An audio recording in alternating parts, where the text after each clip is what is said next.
Hello, and welcome to this season of Alter Eagle. We are starting season 1 with the topic of addiction in Butler County. Conversations on the physical side of addiction, trauma, the neuroscience, mental health, and stigma surrounding addiction. Experts, resources, and stories from people who have fought addiction head-on. I am your host, Crago. Let's keep the conversation going.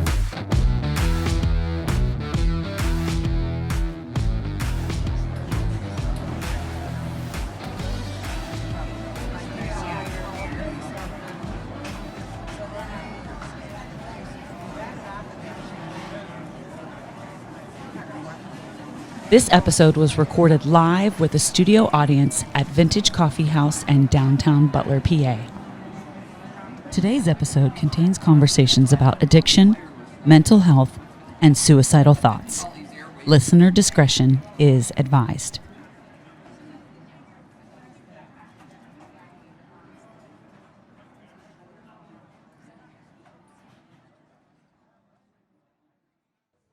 Yes, we had a wonderful conversation the other day.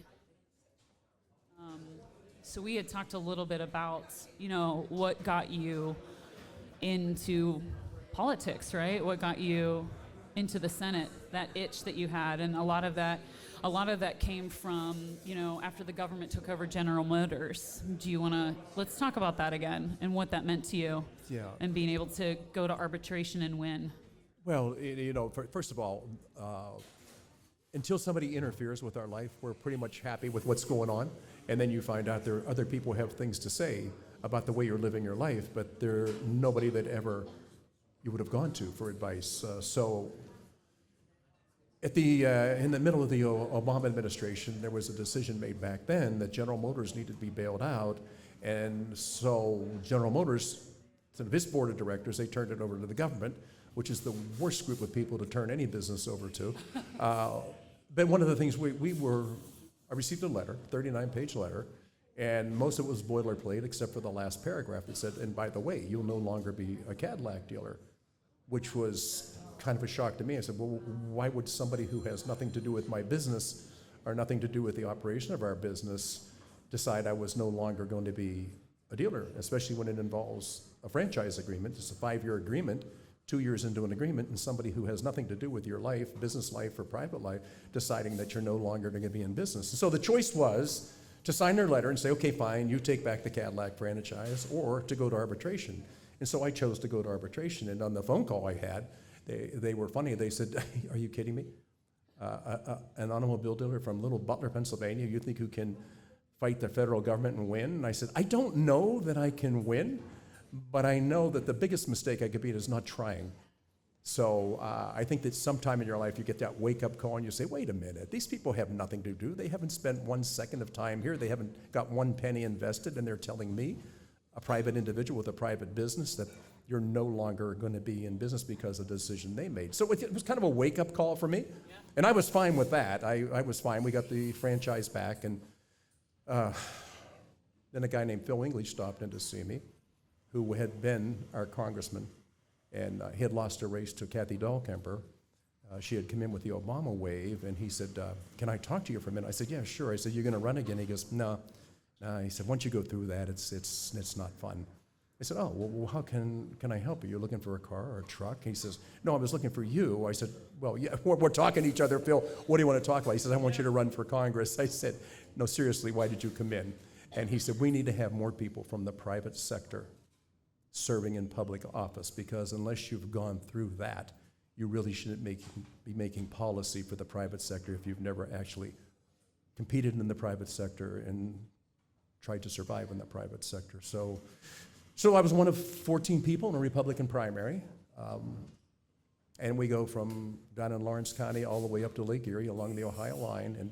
And for me, people would say, well, what was so interesting about you that you became our candidate? I said, well, of the 14 people, 12 of them were from Erie, and there were only 2 of us from down south. And so Erie split up the vote, and down south, myself and a guy named Clayton Grab had been running for the office, and it was really, I think it was probably, either of us would probably have a pretty good chance of winning. And so we ended up winning, which started this long saga.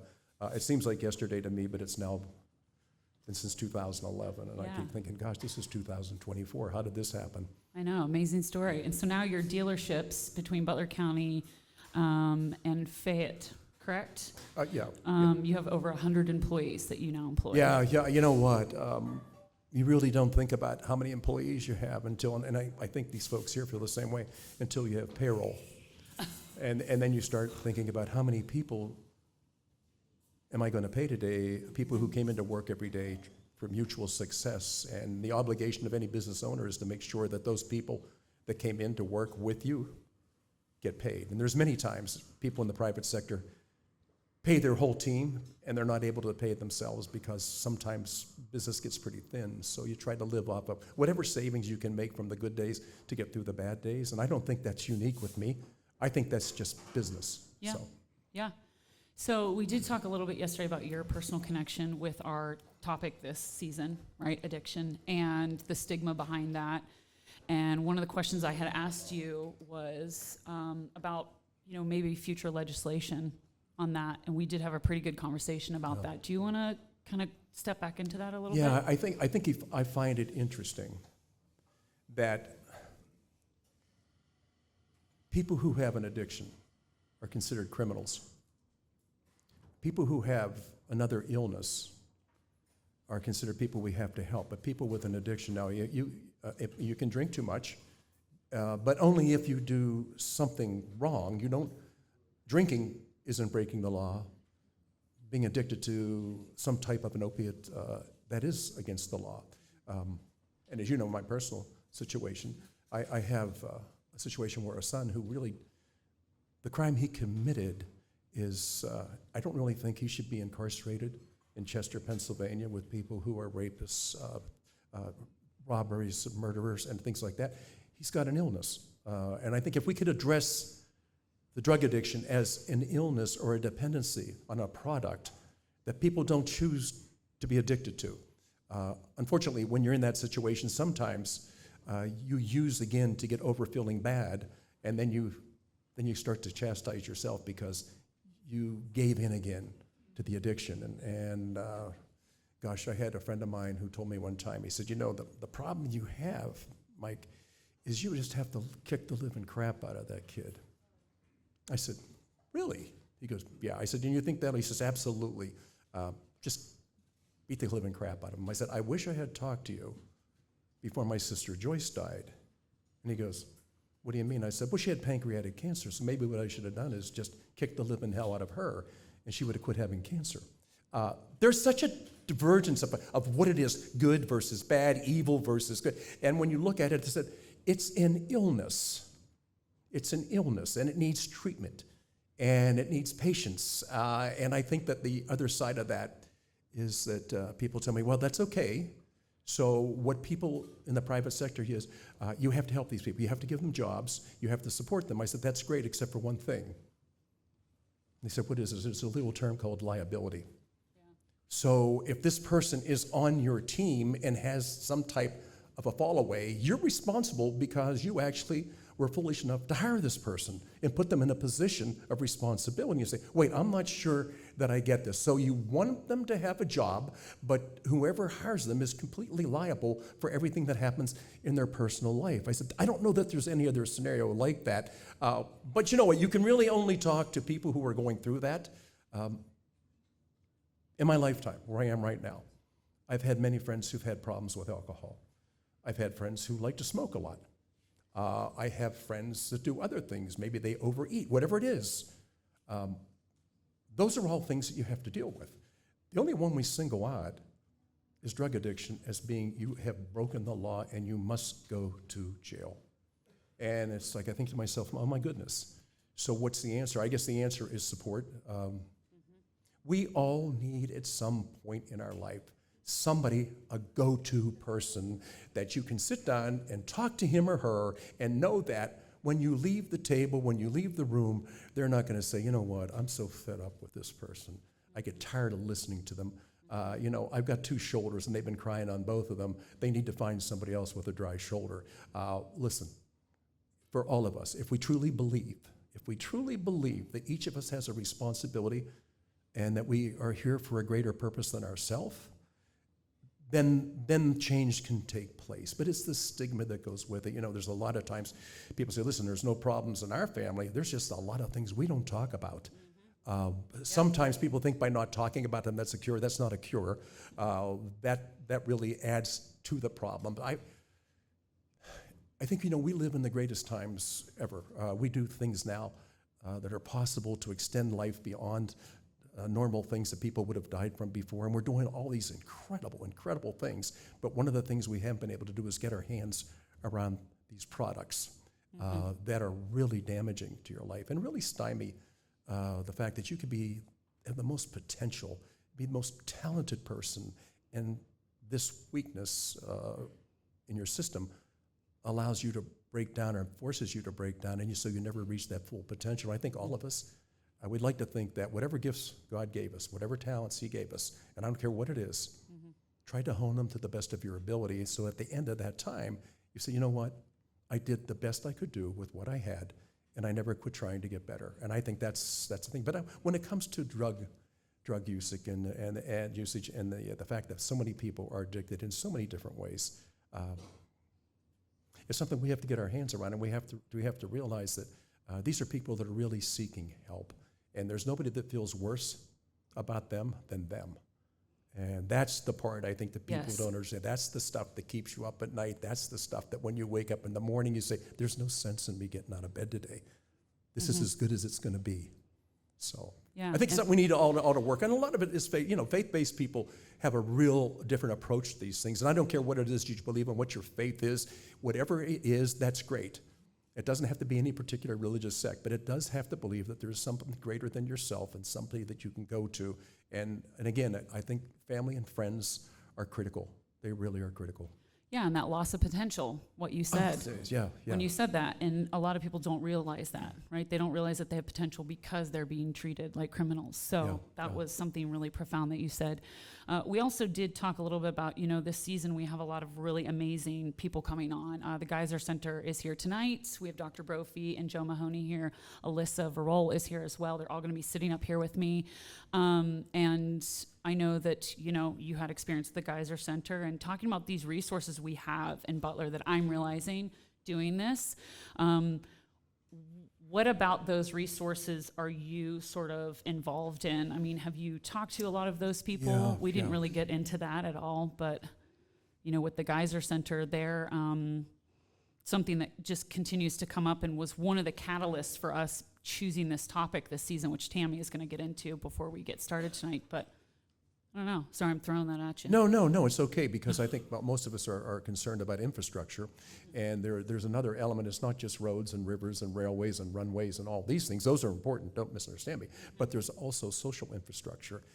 There has to be a way. There has to be a pathway to success. There has to be something that we can make better than it is right now. If we can look at these problems for what they really are, as opposed to what we think is some type, it's a social, you're a pariah if you're that way, and say, you know what, this is somebody that has a lot of talent and somebody that we need to put in a position that they can actually have some success in their life. There's nothing that builds confidence like success, and there's nothing that tears you down quicker than not being successful.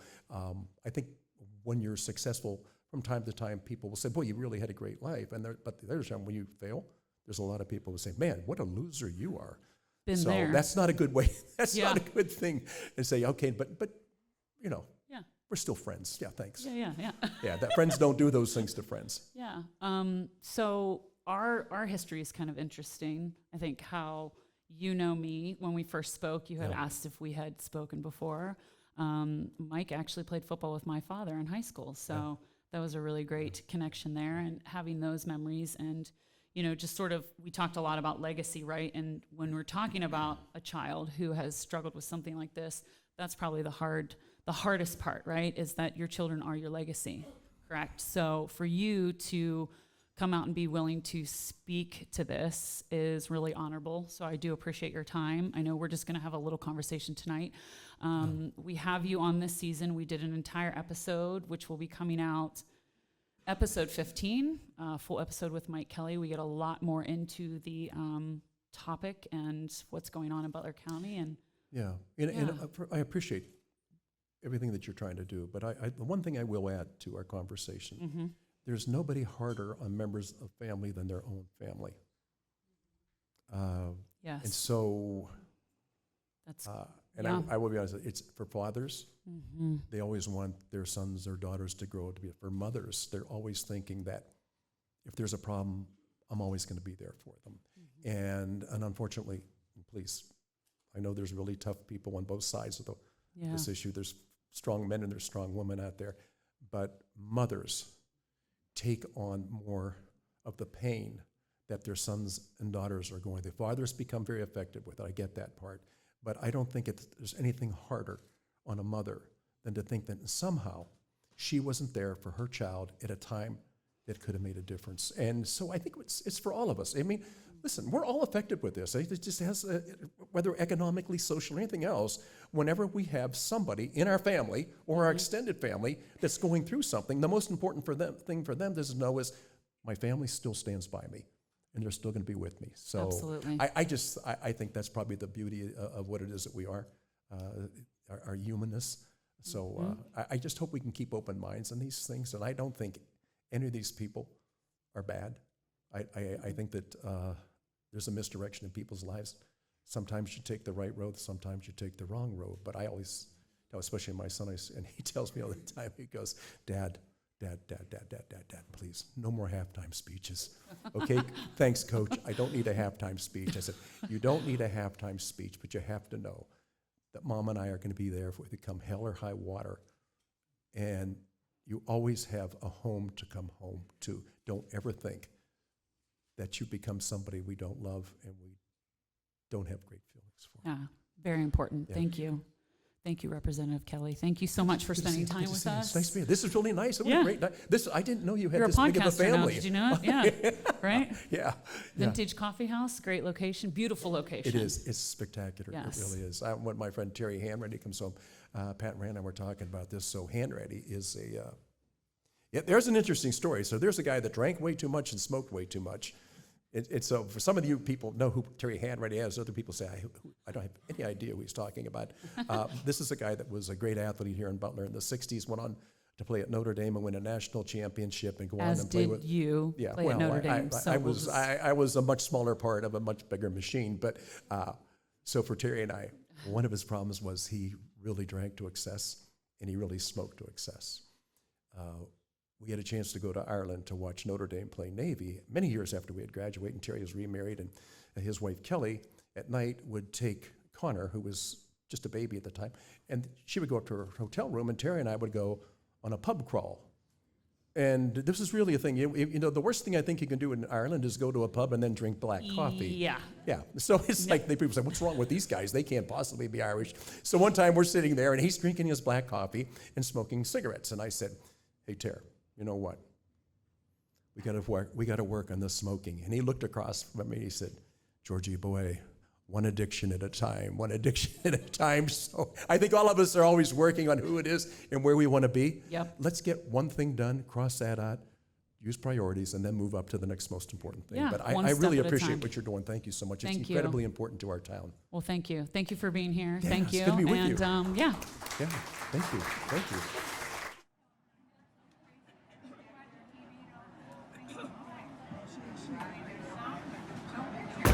Now a word from our sponsor, BetterHelp. For a long time, I suffered with depression and anxiety.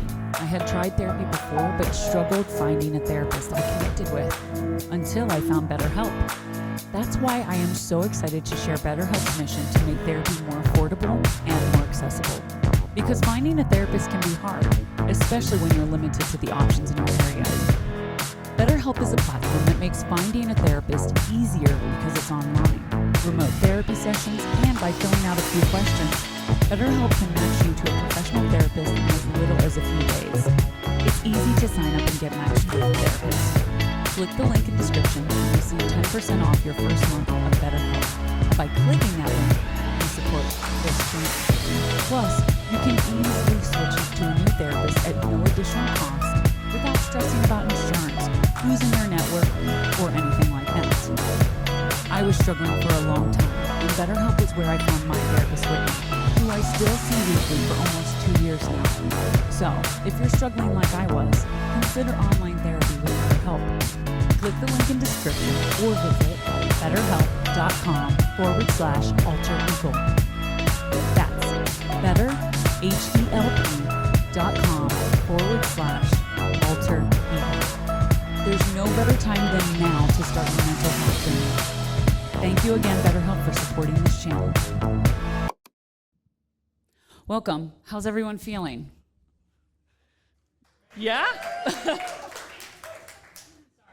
do a little bit of okay. All right, so a few things here. So welcome. Thank you so much for taking time out of your evening to join us. I am sitting here with an amazing panel. Just wanted to share a little bit more. You'll notice on your tables that there are little cards on there, mentions our sponsors, our social media. We also have connected with BetterHelp, which is an affiliate that I have a personal connection with. BetterHelp was what I used when I first moved back to Butler in 2022 and found myself in a really, really deep depression. It was sort of a time in my life where I realized that I wasn't okay. That's actually the words I used when I called my mother. I said, I'm not okay. It was a Thursday, and by the following Wednesday, I was driving a U-Haul to Butler. And I set 3 goals for myself.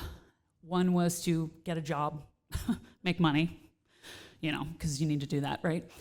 Two was to, sorry. No device. Thank you. Wait. Are we still? Okay.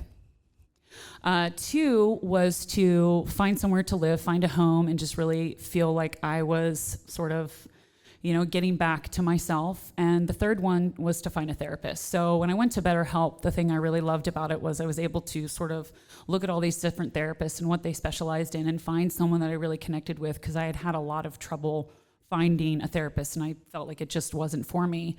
And I found my therapist, Whitney. She wasn't able to make it here tonight, but I have been with her ever since, and it has really helped me on my mental health journey. That is an underlying topic this season. One of the things that I spoke with Joe Mahoney and Dr. Brophy, who are sitting here, I'm going to introduce them here in a moment. Sorry, part of my script is gone. So they have so many amazing points, and when I sat down with them to discuss their episodes, they are doing a 2-part episode, sort of finalizing our season. We discussed doing these mental health moments, or light bulb moments, as I called them, Alyssa. And so we're recording 17 of those. So when we were discussing what we wanted to talk about tonight to kickstart this season, we decided that we were going to pull a few of those out and really dive deep into them. So just to let's get to it. Right now I'm sitting here with Dr. Brophy in the middle. Dr. Brophy is the medical director of the Ellen O'Brien Geyser Center, a local physician who's board certified in addiction medicine and emergency medicine. Dr. Brophy, welcome.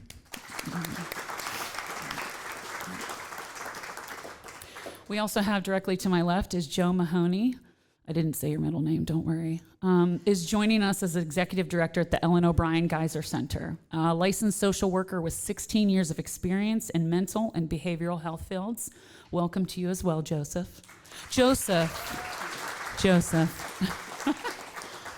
And finally, Alyssa Varol is the clinical supervisor at the Ellen O'Brien Geyser Center. Alyssa provides support to the inpatient and outpatient clinical departments on compliance and client programming needs. Thank you for joining us, Alyssa. I made Alyssa join us tonight because I think she's so fabulous, and we also graduated high school together, so I just love speaking to her, and she's brilliant. So as Tammy mentioned, for our first season of Alter Ego, we chose the topic of addiction because of Tammy's passion for the recovery of those fighting daily and the power of conversation around the topic. Information is power after all. Something I wanted to start a little bit with, is a quote. I always think it's great to have a quote, and something that I used in my mental health journey is, the ideal of a staircase. So to quote Martin Luther King Jr., take the first step in faith. You don't have to see the whole staircase. Just take the first step. So with mental health being that underlying issue, and as we're starting tonight, we're going to really get into these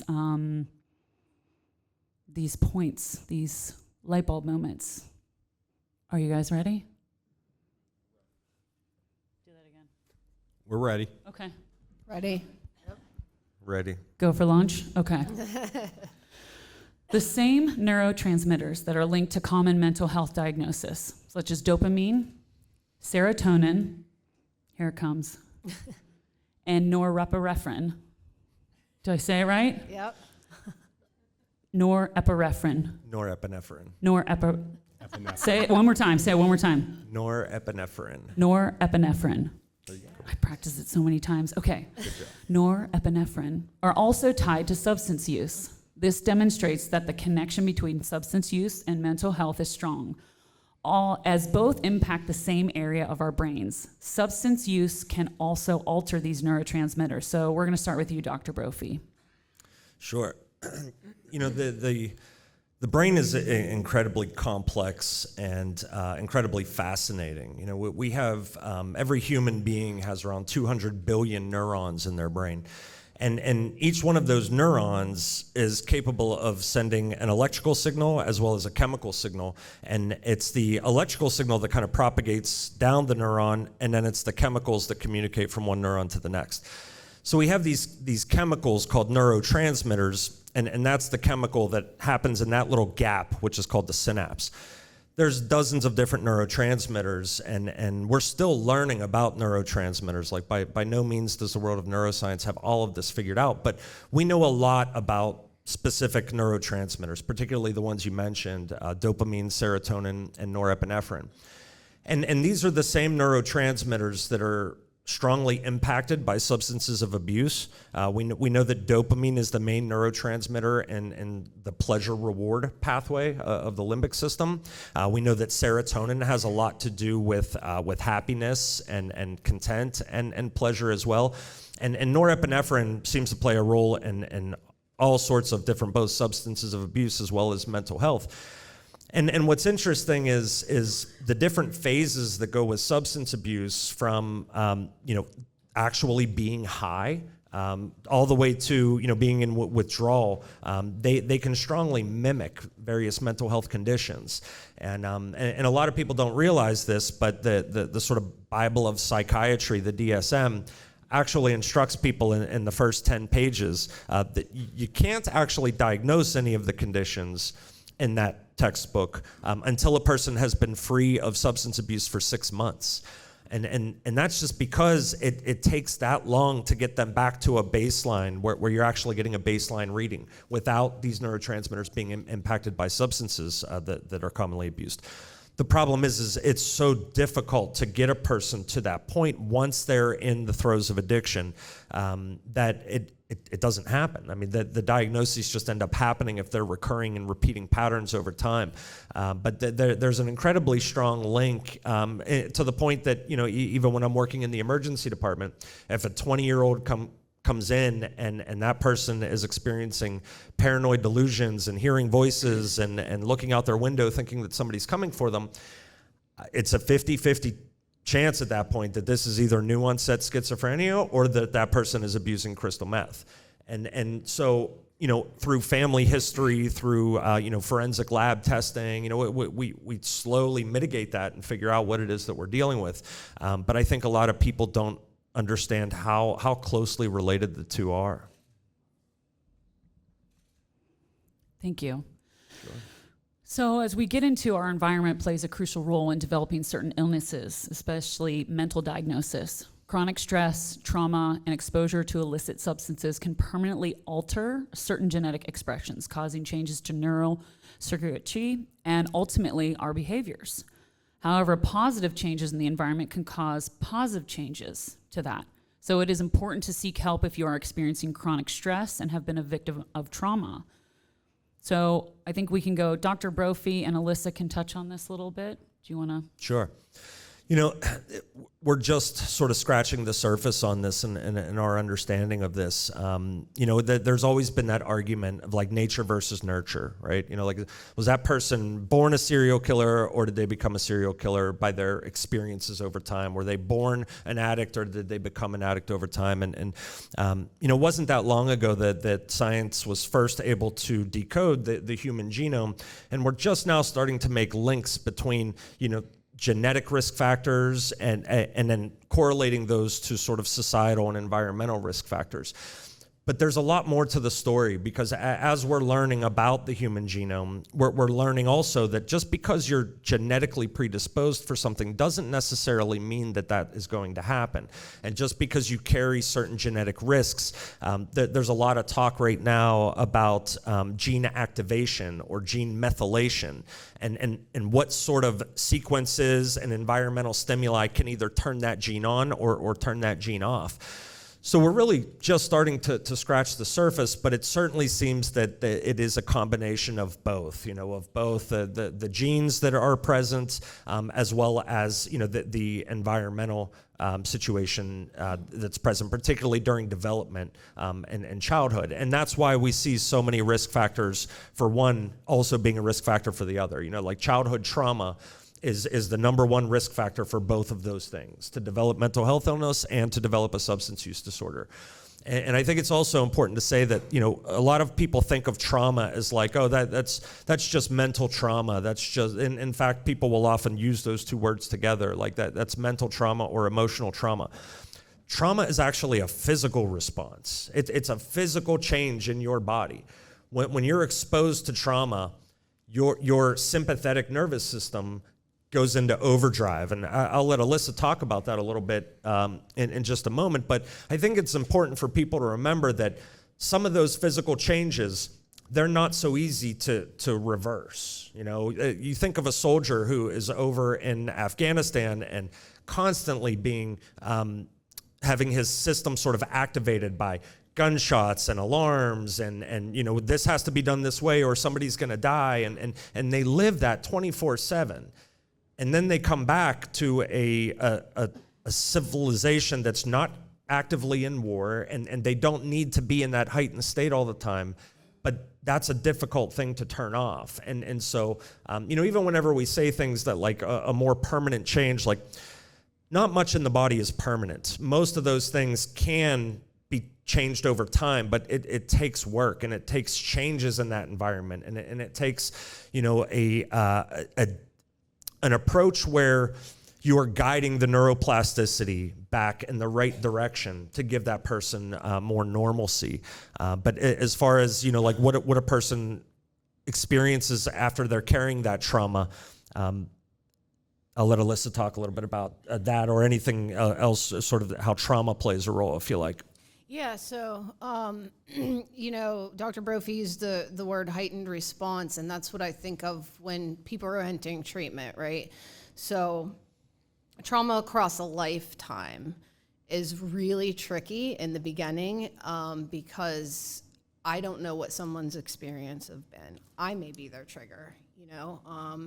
And so what it's really about in the beginning is teaching people how to enter a safe space. It is the safety phase of treatment, right? And so it is all about, one, freeing people from substance use, teaching people how to live in their body again, right? They're in this overactive nervous system, so literally anything can trigger people. We see anger, irritability, frustration. People can no longer manage day-to-day stressors. We see things like depression, isolation, hypervigilance, self-harm, suicidal thoughts. I mean, the list goes on and on and on. And it is a result of someone's past painful learning experiences. I don't know what those experiences were, right?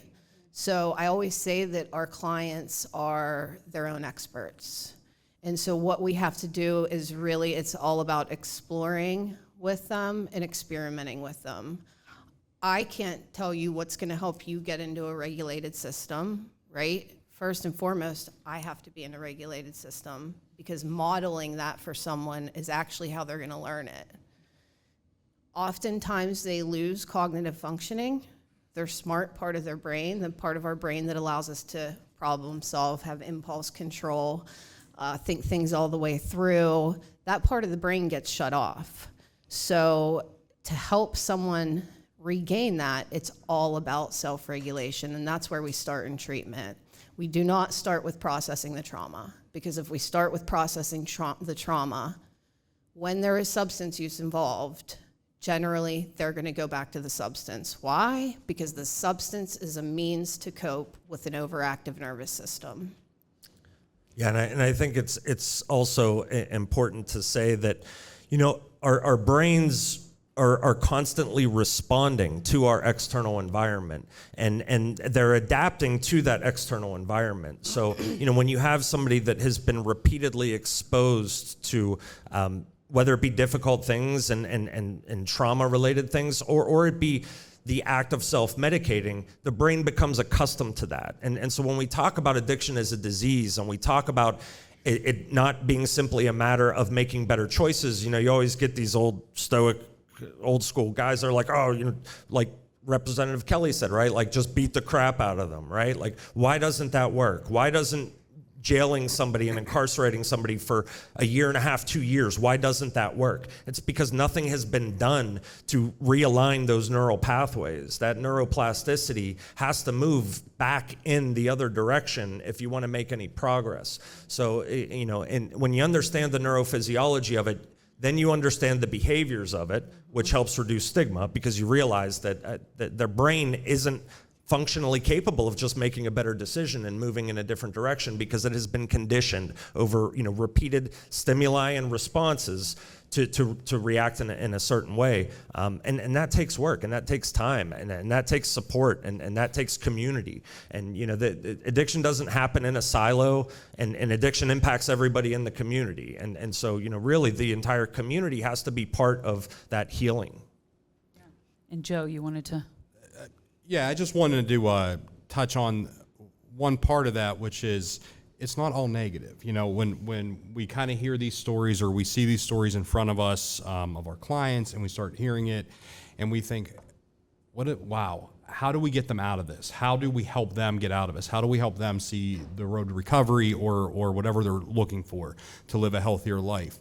And I think that just right there in that fact that you shared, Laura, is if we can change our environments, all this starts to kind of happen naturally. If we're exposed to more, positive things in our environments, the brain then has time to also heal and rewire, and that neuroplasticity can start, kicking in, and we can start to rewire from the trauma that has been experienced. So I just think that that's important, because sometimes some of our clients that are in front of us, or people in the community, or families, or whomever it may be, may think like this is a terminal sentence. They're always going to be this way. They're always going to struggle with this.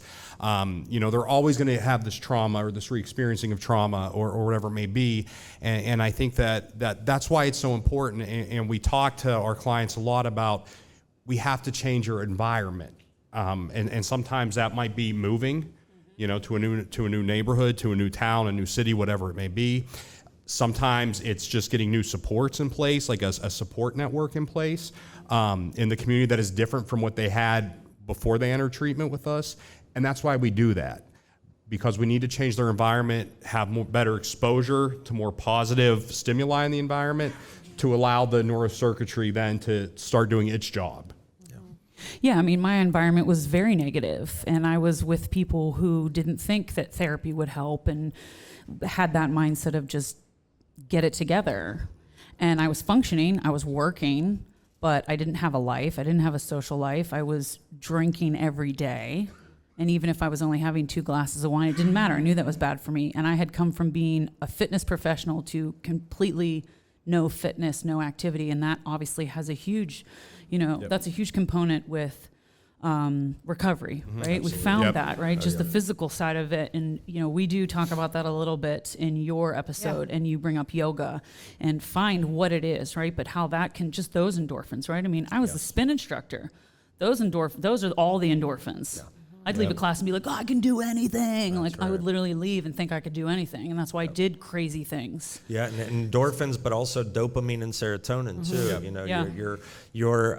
there's a connection between, you know, brain and body and brain and gut, and so, you know, what you put into your body and what you put your body through is going to have a direct impact on your brain.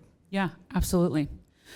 So more than 70% of adolescents who are in treatment for substance use have a known history of trauma exposure. Joseph, Yes. let's start with you. All right, I'll start, and then Alyssa will pick up from there. So when we think about adolescence and you know that kind of just childhood period in general, there's an assessment tool that's often used in various agencies. County levels use it, and it's the adverse childhood experience assessment. And basically what that does is it kind of screens the kid sitting in front of you. What have they encountered in their life? Have they encountered poverty? Have they encountered neglect? Have they encountered food scarcity? Have they encountered domestic violence, where maybe they've witnessed domestic violence? Have they encountered physical and sexual abuse themselves?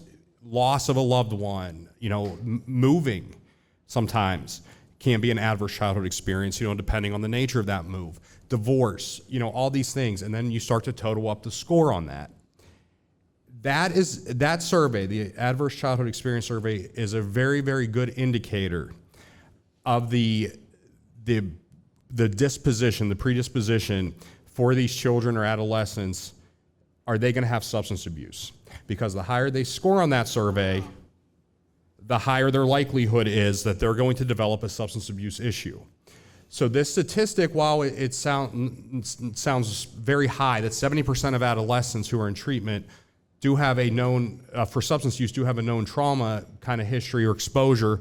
When you really break it down to kind of look at that ACEs study, the Adverse Childhood Experiences study, that's not shocking, because most of the time kids that are, you know, you're administering that assessment to are in front of you for a reason. And all those reasons boil down to one word, and that's trauma. Everything you're screening for on that is trauma. The higher that trauma score is, the higher the likelihood is of substance use later in life or development of certain mental health issues.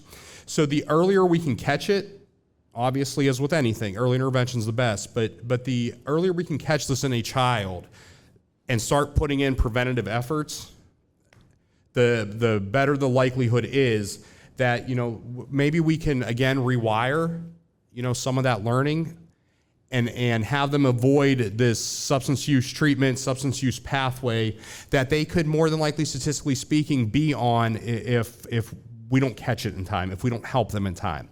So that is kind of the overlap there, just knowing the background of the childhood experiences survey, the Adverse Childhood Experience Survey, that it's all trauma. We're always screening for trauma with a kid. And what Dr. Brophy and Alyssa really pointed out is what's trauma to me might not be trauma to you. Mm-hmm. And you know, like Alyssa said, who are we to say that, no, that's trauma, no, that's not trauma, you know, or yes, that is trauma, because that would be traumatic for me, so why isn't that traumatic for you? You know, that's not our place. Our place is to look at it objectively and say, okay, you had these experiences that caused trauma for you. My place is to help you kind of relearn, rewire. And the earlier we do that, the better. The better their prognosis will be. Alyssa? Yeah, well, and I'm, you know, for adults, we have 90% of people that are seeking substance use treatment have experienced at least one traumatic event. And we know that most of them have been exposed to multiple traumas across their entire lifetime. So again, it's back to that helping people gain space between stimulus and response. And what, you know, Dr. Brophy and Joe are talking about is there's hope in this, right? Mm-hmm. And, you know, when Joe said what he said, I thought, like, there's so much beauty in this process. And when we get people that are that broken and we're able to start it's not even teaching, right? It's exploring with them so they can figure out what works for them, and they start to gain that space, and then they become aware that they have that space, and now the smallest stressors are not dysregulating their system. It just builds from that, and it is just a beautiful thing to witness. Wow, thank you. They're so smart, aren't they? I love you guys. Okay, so integrated and holistic treatment is key to better treatment outcomes, and research has found integrated programming to be far superior to treatment that addresses one or the other in isolation. Joseph. I'm just going to call you Joseph from now on. That's fine. I'll we take didn't it. do that in your I'll take recording, it. but we all know each other. We've like recorded, so we're like friends now. But yeah, okay, go ahead. I'll take it. Okay. So I see this is for me and Alyssa. So Alyssa, I'll kick it over to you. Yeah, do you want to go first? Yeah, why don't you go let's first? Switch it Why don't up. you Let's go change first? it Yeah, up a so bit. I mean, the way I think about it is, I think of these 6 facets, right? We have physical health, we have behavioral health, mental health, emotional health, spiritual health, and social health. All of those facets were most likely wrecked during addiction, right? So we have to, and that's what we do. That's exactly what we do. We treat every single one of those facets in recovery in so many different ways.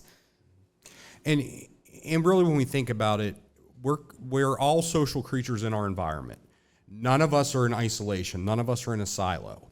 So we're all products of our context, products of our environment, products of our experiences, our time and place, and this adds up. So when we have somebody in front of us who's seeking, treatment for addiction or substance use, substance abuse, that's just one small piece of the puzzle when they're with us. That may be the presenting problem that's bringing them to our front door. But really, when we delve into it, as Alyssa explored those 6 facets, there is something, usually 99% on each one of those facets that we have to address, because the likelihood that if we only focus on the addiction facet or the addiction and the mental health facet and not the other facets, the likelihood that they're going to stay in recovery is very, very small, because we need to make sure that we are setting them up for success and healthy living and healthy choices in every one of ththose facets. We connect them with doctors in the community. We connect them with dentists, eye doctors, housing resources. We the list goes on. And we also have to mobilize the family unit. And that's a big component to this, I think, that we don't talk about enough. And when we look at this kind of integrated and holistic care, which is the whole person, right? So it's mind, body, and spirit really is what we're talking about. Everybody's a product of their families, whether we want to admit it or not.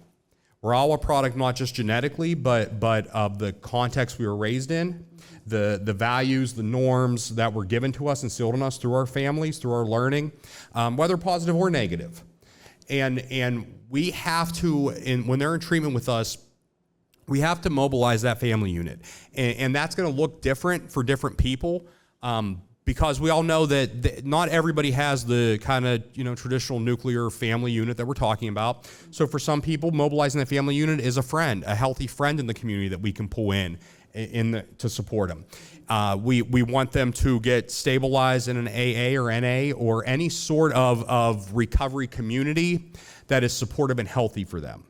We often think when we talk about that of the 12-step communities, but there are many other ones out there that a lot of people find success in. And part of that journey with them is identifying who do they consider family? What is their definition of family, and who are those people for them? And once we can identify that for them and really kind of key in on what that looks like for them, we then bring them to the table. Obviously, with the client's consent and everything, but we bring them to the table because they need support themselves. And a lot of times I think they're overlooked. We do what we can, but our primary focus is the person sitting in front of us that we're seeing day in and day out. And the family themselves need support, and they need support, really on learning themselves, kind of relearning, educating them on addiction and recovery and the difference between helping and enabling, and what that looks like, when tough love is actually helping, and when you're enabling it out of the goodness of your heart, and you want to help and you want to be helpful and supportive, and you think you're doing everything that you should be doing in your power for your loved one or your friend or whomever it is, but it's actually kind of hurting their recovery chances. So we really strive to teach the broader community, the family units, the friend units, the support community, whatever it is, on how they can support, this person in their recovery, and really mobilize them and stabilize a supportive unit before we discharge them. I mean, we really like to know that they have somebody that they're going to. And if, our big focus has always been and is growing is on the families and making sure that the families themselves are taken care of and sharing resources and support with the families so they can not only help themselves but help this person now in their recovery and get to know them not as somebody struggling with addiction but somebody in recovery from addiction. Human connection. Yes. It came up so often when I spoke to all three of you, but everyone else I've been interviewing and talking to, every time it just comes up, right? It's that you're not alone. I mean, Isaac, who is coming on this season, he's actually here tonight. Isaac is 15. He went through the Reach and Rise program at the YMCA with Jess Burr, and he lives with his grandparents because he was in a house of parents that were addicts, and it was a bad situation. And not only was there physical abuse, but there was mental abuse. And, he has PTSD from that. He talks about that in his episode, but what he was lacking was human connection, right? Mm-hmm. Thinking of being a 15-year-old and going through something like that, and then you go to school, and it's hard enough as it is, but nowadays we have social media. I mean, I'm so glad we didn't have Instagram when we were in high school. Agreed. Like, thank you. The 80s were the way, But yeah, it's just something that, being understanding of someone because they act differently, right? You get into that in your episode. Alyssa is on episode 2 with Crystal. Crystal's also here tonight, and she talks about, kids and how they act sometimes in school. And it's not a bad child. That child has probably experienced some type of trauma, and she'll talk about that a little more. I'm not going to tell that now. So, exposure to chronic stress is a risk factor for many mental health illnesses, but is also a common risk factor for relapse after a period of recovery from a substance. Higher levels of stress can lead to decreased behavioral control and an increase in risk-taking behavior. So we'll go back to Dr. Brophy to start on this. Sure, and this kind of ties into the last question as well, because when we talk about that comprehensive approach, what we mean is like that holistic approach, like Alyssa said, like not just looking at, we talk a lot about trauma, right? But not every addict ends up in addiction because of trauma. You can talk to people who it started with their doctor's prescription. It started with, believing in the person they trusted, to mitigate this medical issue.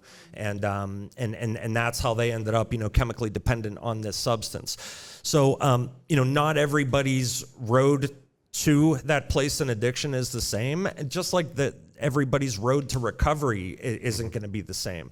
And we have a tendency to look for these, will give us a one-shoe-fits-all solution. Tell us, how can we do this that we can just then apply that, carte blanche across society. And that's just not the way our brains work. We thrive on human connection. The experiences that we have, some of us carry with us, some more than others. But when we're talking about things like chronic exposure to stress, our bodies have a conditioned response that was formed through millions of years of evolution of how are we going to respond to scary things in our environment, whether that be a scary noise, a scary sight. And our bodies, they release chemicals and they activate these different systems like, the sympathetic and the parasympathetic, which we talked about, in long form on our episode. But those primary mechanisms, they're not going to go away, right? So that person can do all the work in recovery and their brain can be healing, but one scary situation where their brain interprets that as an emergency or as something life-threatening, it can immediately throw them back into a state where then their brain is immediately looking for something to help settle that feeling, to help get them out of that mindset. And so, you know, in addition to all the work that needs done, like, you also have to have plans in place. Like, what about when this happens? What about when your dog gets hit by a car? What about when a loved one dies? Because, like, life is difficult, right? Like, we all have to mitigate those very difficult emotions. And it's so much harder when the brain has become accustomed to an outside source, you know, being the solution, you know, to that emotion and that problem.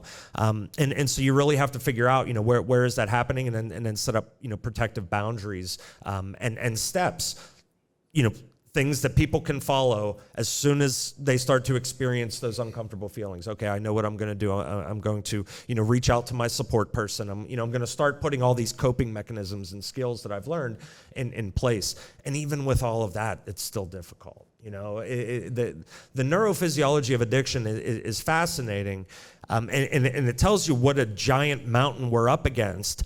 But if you understand it, you also start to see how you could use it actually to your advantage if you're directing that neuroplasticity, you know, in a very intentional way.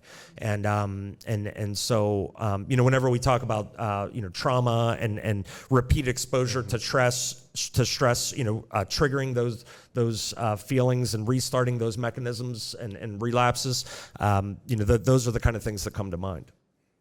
Yes. So, Alyssa, I just want to see if there's anything else you'd like to share with us before we... I just, bouncing off of Dr. Brophy here, like I love to teach people that the body is the key, right? We have warning signs.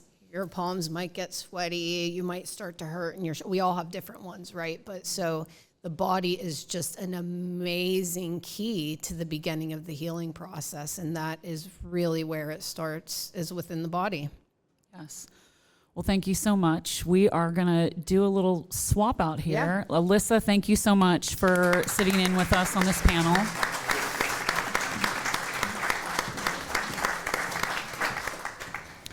Joining us now for the conversation is Rachel Schuster, a lifelong Butlerite, person in long-term recovery from opioid use disorder, and certified addictions registered nurse. Rachel brings a unique perspective to the conversation as a behavioral health professional with lived and living experience of overcoming challenges with both substance use and mental health. Welcome, Rachel. Thank you for having me. Glad to be here. Yeah. So we are going to jump right into a whole new topic with you three. I want to understand benzos. How many types of benzos are there? What are they? The pros, the cons, effects. Go. So benzodiazepines are a pharmaceutical class of medications that we use that you know, include things like Valium, Xanax, Klonopin, Ativan. There's about a dozen of them, some more well known than others, and they even go all the way to, you know, things like Restoril, which is like a sleep aid, you know, like a mild benzo sleep aid.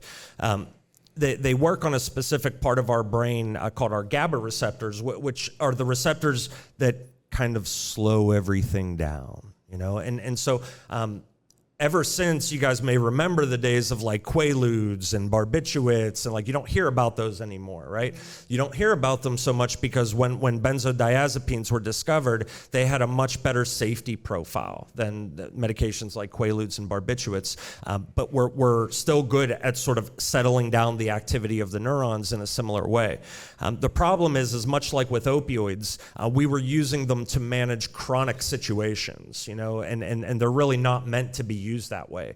A benzo should be thought of as like an albuterol rescue inhaler, where, you know, it's designed to immediately address the problem, but not address the underlying cause, and not be used in long-term format. And unfortunately, you know, that wasn't real well understood. And so not only did we create a nation of people that were dependent on opioids, we created a nation of people that were also dependent on benzos. And that continues to this day, because you don't hear about that in the news. You know, that there's not fentanyl making its way into the benzo. Well, there is illicitly, but it's just a different animal, you know. And most people seek benzos initially through their provider, through their prescriber, and then they end up buying them on the streets, and then they end up with the counterfeit pill pressed versions. But it's another situation where, just like managing chronic pain with opioids is the wrong decision, because all that happens is the person becomes then chemically dependent on the opioids, and they need them just to achieve a level of normalcy. Well, the same sort of thing can happen with benzodiazepines, where they're no longer getting that rescue effect, but now instead they're simply chemically dependent on that drug. And benzos is actually one of the ones that is more problematic and more risky when it comes to that initial detox phase. Like, you know, people don't realize this often, but like withdrawing from heroin and short-acting opioids, like, you'll feel like you want to die, but you won't actually die. That's not the case for alcohol and benzos. Like, you actually can die from withdrawing from those substances. There's things like seizures involved, and you know, DTs and hallucinations, and your vital signs become unstable, and all these, you know, other things. And so I think we really need physicians, prescribers, patients, communities to also understand that, like, you know, if we're not careful, that same sort of pandemic and epidemic with benzos, you know, could happen as well. And I'm glad you mentioned about the counterfeit pills, because that's actually something I really wanted to touch on. A lot of individuals think that they can buy a substance, a pill, illicitly and be able to look at it. There are pill identifiers online. You can look at the markings and everything. However, there's a lot of sophisticated pill presses. They can make these powders into looking like any medication. They can make them look like Xanax bars. They can make them look like Klonopins, right? And so it's really important to know that these illicit substances, it's an unregulated, unsafe supply, and that is what makes it so risky. When people are able to use a safe supply that is a dose that they are accustomed to, it's regulated, it's not filled with filler substances, and who knows what. And that's really where tools like fentanyl test strips and xylazine test strips come in. You can take a little bit of that pill, chip it off, dissolve it in water, and test that with these very affordable, easy to use strips. If anyone's interested, I have brought some with me today if you want to take a look at them. Pennsylvania legalized them as of last year. Prior to last year, however, an individual could get a possession charge for having that drug testing equipment, which is absolutely bizarre that we consider those paraphernalia. And there are still some states that do. So it's really important to know that, you know, there are tools that we can use when people are going to use drugs to still help them stay safe so that they still have an opportunity to realize their greatest potential. That is something that I talked a little bit, well, I'm going to discuss a little bit with Commissioner Boozle and District Attorney Goldinger. You know, they're developing this LEDI program right now for police officers, and whenever they're coming into contact with an individual who is using drugs, how that is going to save them, right? Keep them safe, knowing what drug they are coming into contact with, right? So that is a good opportunity to use something like that. So do you want to talk about those a little bit more as far as, like, I think, you know, when you said that they were, can we silence all cell phones, please? Thank you. You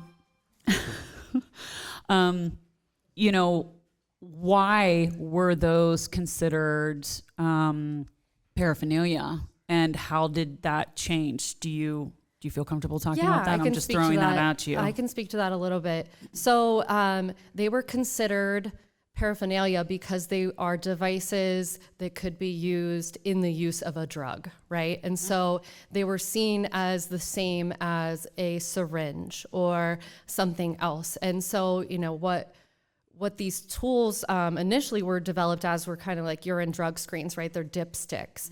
And then we started to notice, you know, these people need to know what's in their supply, when they know they can make decisions based off that information. I'm telling you right now, people don't want fentanyl. If they had their choice, it would still be heroin, but there's fentanyl in everything now. What I will say though, one thing I like to call out, because there's a lot of misinformation around it, is fentanyl-laced cannabis. Not necessarily a thing because of the boiling point, the incineration point of the fentanyl molecule. It does not, it's destroyed by direct flame, right? So people could potentially vaporize it, but not when there's direct flame on it. So there's a lot of misconceptions about that. There's, to this day, not one verified report of an overdose related to fentanyl-laced cannabis. Okay.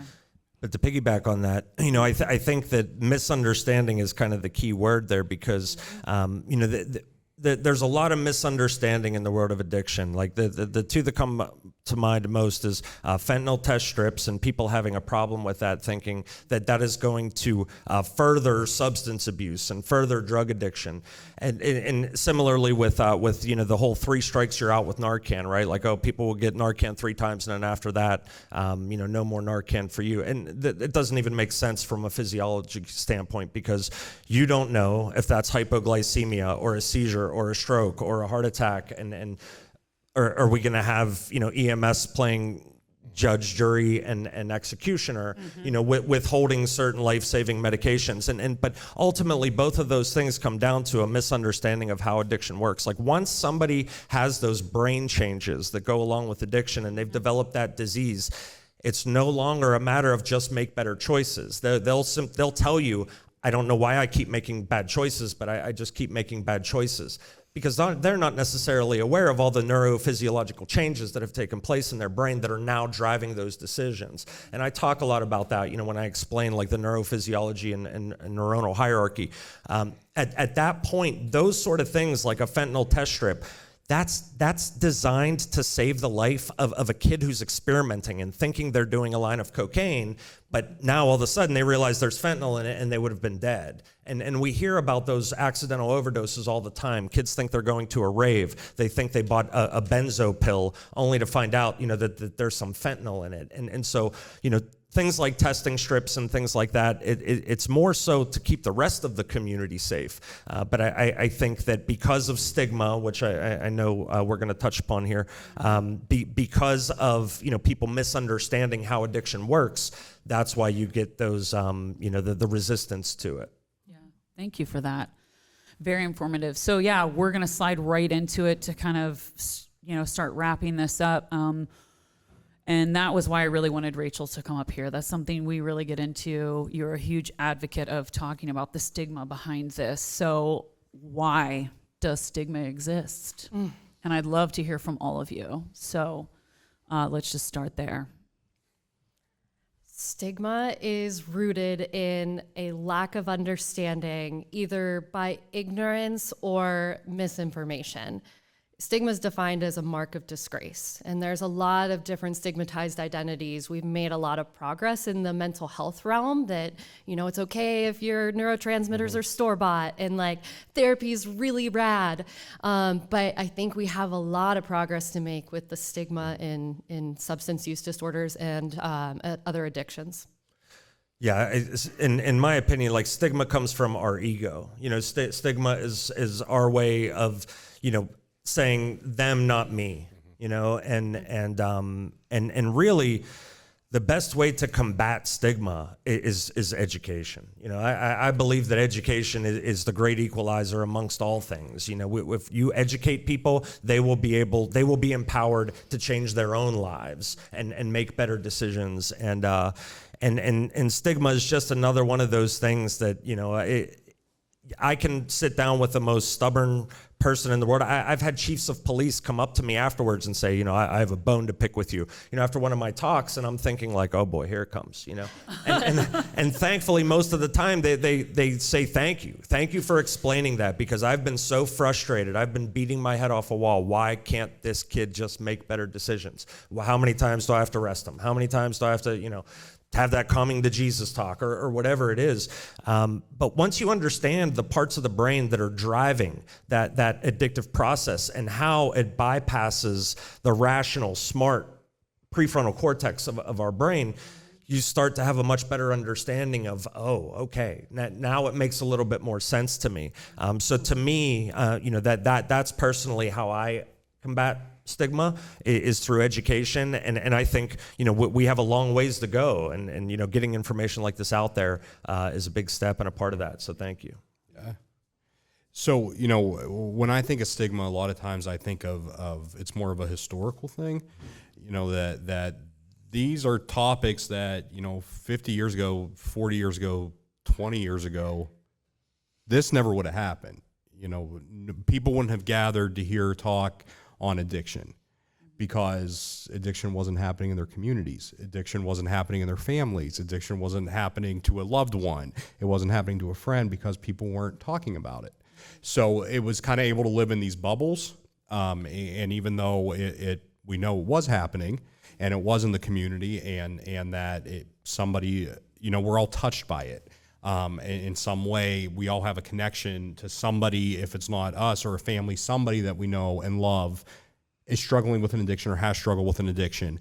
But there was this cultural expectation that, I think it was Alyssa and I today, I can't remember who I was talking to about this, but there was this cultural expectation with generations that have come before that you just stuff it down.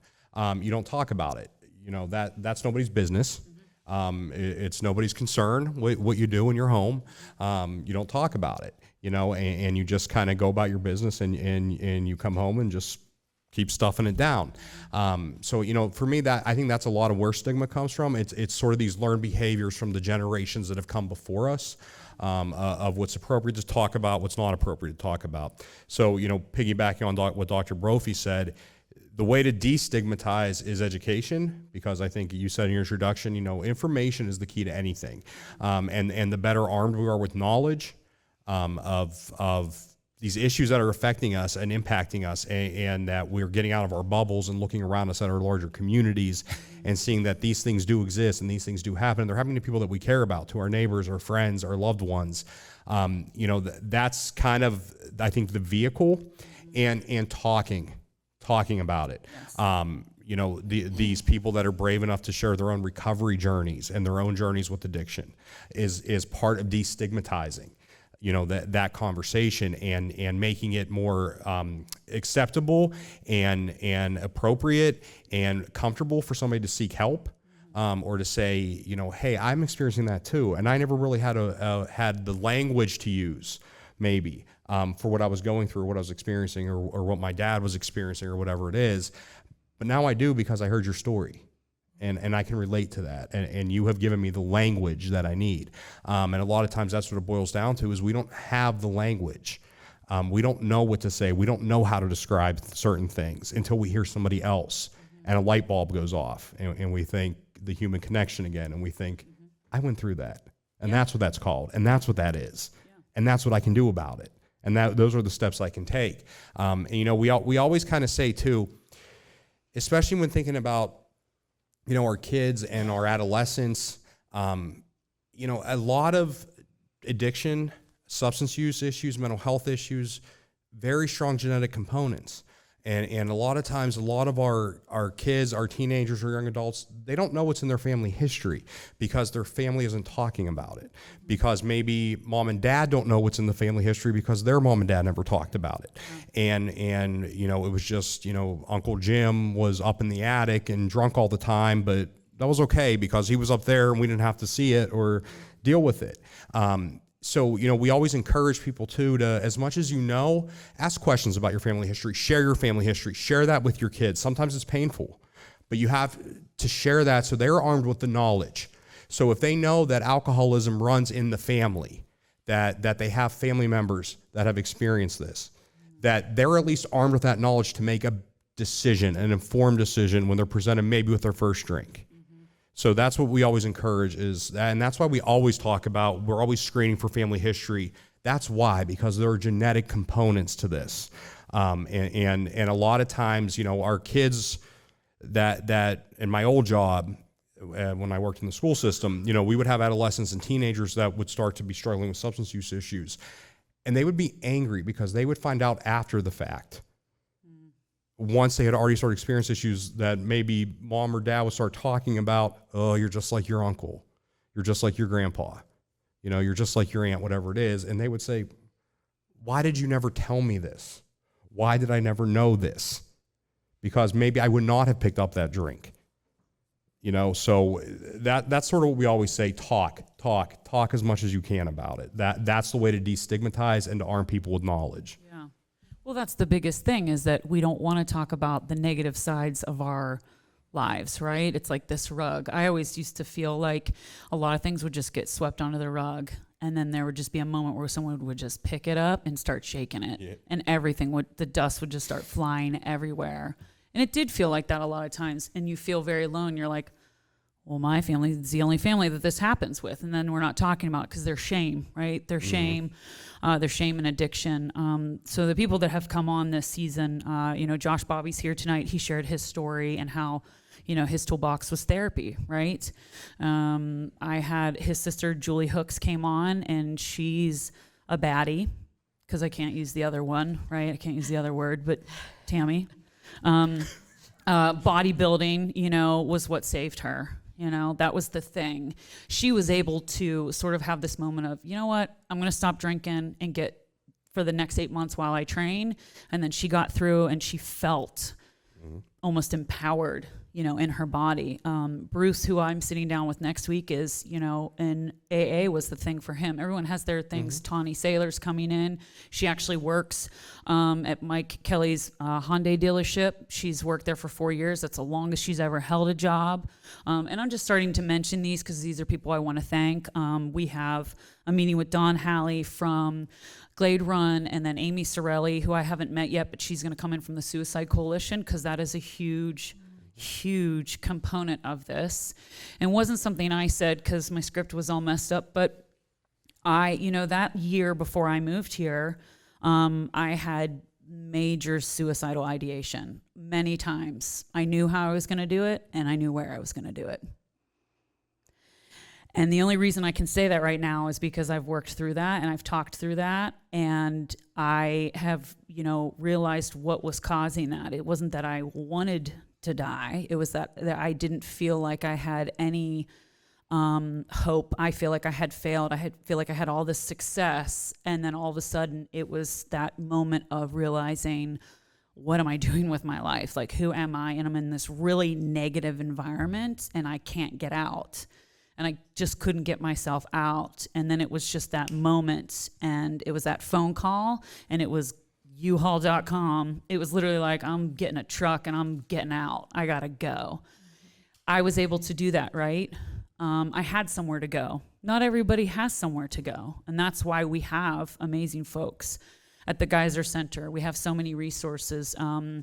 There's a new facility opening up here in town. Do you want to just really briefly mention that, because it's been on Facebook? And yeah, absolutely. So a small and very important group of individuals have been working diligently to establish all of the necessary needs to do before we open up the Butler Recovery Center. So this is going to be a facility. It is not a treatment facility. There's a lot of misconceptions with that. A recovery community organization is a place where individuals can access resources, fun things to do in recovery, a community that supports them. And this is very personal for me because as a person in long-term recovery, I initially established my recovery in an abstinence-based pathway. And I followed an abstinence-based pathway for about 3.5, 4 years, and then elected to use certain substances in my life. And so I didn't want to go to 12-step meetings and represent my recovery pathway where abstinence is the pathway that they believe in, right? So if there's a newcomer, someone who is just fresh, who is trying to find recovery, I didn't want to mislead them. But that left me with nowhere to go, because there aren't places for folks that kind of toe that middle line. And so, boom, right when that happens, pandemic hits too. And we all know the mental health challenges that many of us had through the pandemic, with isolation, with social, political turbulence in our society, right? It was an election year. There was probably a lot of infighting with families and things like that. And that's part of my story. And suicidal ideation being part of my story too. In my recovery now, I don't worry so much about the drugs. I worry about my mental resiliency. And that is my protective factor. And so when my mental health is starting to struggle, that's when I know I am at most risk. And it is only through that connection with other folks that I am renewed again. And that's why I stay so involved in the community and within drug policy activism, all of that. But the Recovery Center is going to be that place where individuals, no matter what recovery pathway they're on or that they choose, or where on the spectrum they fall with substance use, right? They can go and find resources, again, to realize their greatest potential, because that's what we all deserve. This is a huge venture. I'm really passionate. And one of the things that feels really sort of healing for me is that, you know, the environment I was in that really kind of exacerbated my mental health. I was actually told by someone that if I wanted to have a job in voiceover or podcasting, that I was a idiot and that it was never going to happen. So this feels really good, actually, that I'm like sitting here with this boom arm in front of me, talking to all of you, and with these amazing guests. Thank you again, Joe Mahoney. That's how I'm going to say your name, right? Dr. Brophy, thank you. You sound much better today, so I'm glad that you were able to join us. Rachel, Schuster, yes, and Alyssa, ask questions. And again, thank you so much, everyone, for your time. And yeah, first episode, that's a wrap.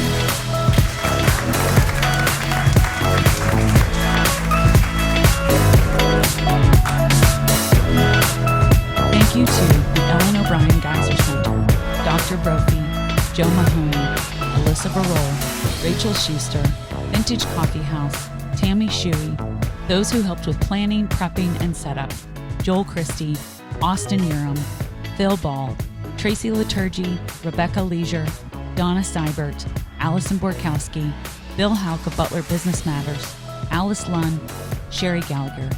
And thank you to everyone who came to our first live recording for Alter Ego. This episode is brought to you by Butler County District Attorney Richard A. Golden, R.W. McDonald & Sons Incorporated, Robert Stevens Jewelers. Thank you for tuning in to Alter Ego. Join me every Monday and Wednesday for new episodes. This Wednesday, we hear from Alyssa Barole, clinical supervisor at the Ellen O'Brien Geyser Center, and Crystal, a certified recovery specialist who shares her journey with addiction. Crystal is a shining example of what can be achieved in sobriety. Be sure and click the link in bio for 10% off your first month of therapy through BetterHelp. Make sure to subscribe so you don't miss a single episode, and follow us on Instagram at Alter Ego Podcast. Until next time, stay safe, stay hopeful, stay kind.